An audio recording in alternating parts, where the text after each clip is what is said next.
E o tarifaço, doutor, já é uma resposta direta ao posicionamento do Lula, né? Das falas absurdas dele. É principalmente essa tarifa de 50%, né? As tarifas, na verdade, o Trump ele enviou essas cartas praticamente para todos os países do mundo ali que eles tinham uma questão a resolver em termos de déficit. Porque é importante esclarecer um ponto, Joyce.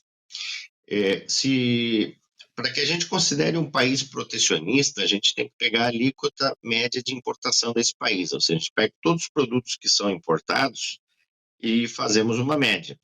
Só para entender, o Brasil gira em torno de 8 a 10%, os Estados Unidos 2%. Né? E os países dos BRICS são os países mais protecionistas do mundo. Se a gente pegar a Índia, por exemplo, se a gente pegar a China, são os países mais protecionistas do mundo.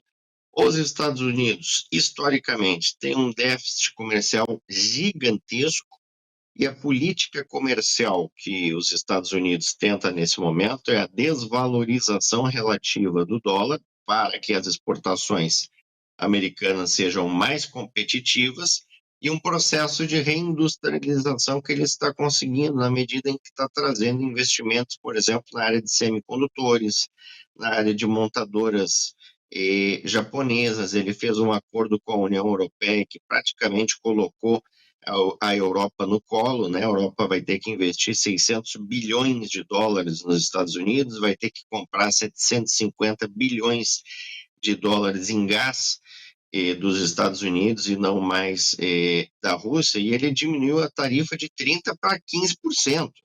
E no caso brasileiro, nós temos uma tarifa de 50%.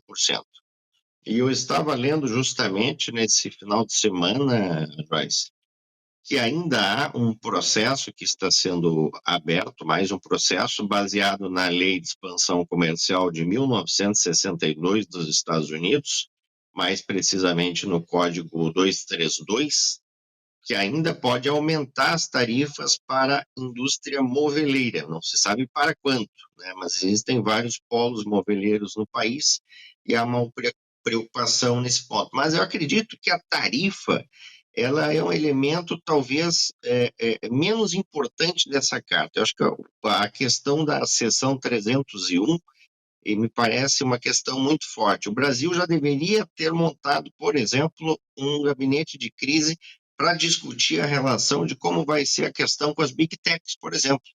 Essa é uma grande preocupação dos Estados Unidos, seja a questão da taxação das big techs, né, ou seja questões, por exemplo, envolvendo a própria justiça brasileira, que emite ordens a serem cumpridas, enviadas por e-mail para os Estados Unidos para residentes americanos e empresas que estão nos Estados Unidos. Ou seja, qual o exemplo que nós estamos dando em termos de justiça e diplomático quando um juiz não utiliza uma carta rogatória, né, ou o próprio Tratado Mútuo de Assistência Jurídica Brasil e Estados Unidos envia um e-mail para o país, né, a violação completa da soberania. Então, eu vejo que daqui para frente as tarifas não vão baixar, as negociações não são proativas, há uma negociação muito mais para dentro do Brasil.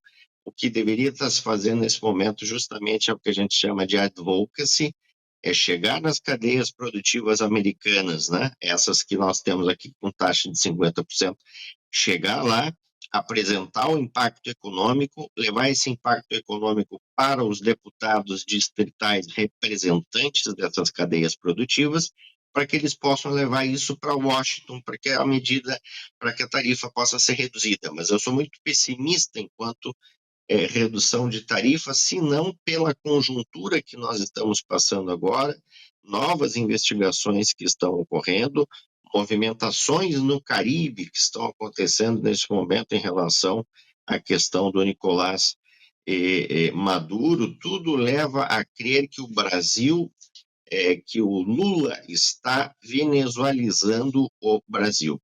Em resumo, é isso. Ele não está preocupado com a economia, ele não está preocupado com a quebradeira que terá com a economia, com essas questões tarifárias, senão ele está primeiro buscando um álibi ali para dizer que a culpa é do Bolsonaro, se a economia entrar numa situação ruim, né? E segundo, ele está fazendo tudo que ele gosta, que é venezualizar o Brasil, né? É, essa coisa de transformar o Brasil, né, uma espécie de uma ditadura, até porque esses dias ele fez um discurso que ele discordava lá, que não precisava mais de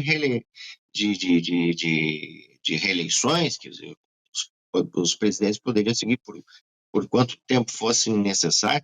Então, tudo isso é muito preocupante para o momento que nós vivemos, Joyce.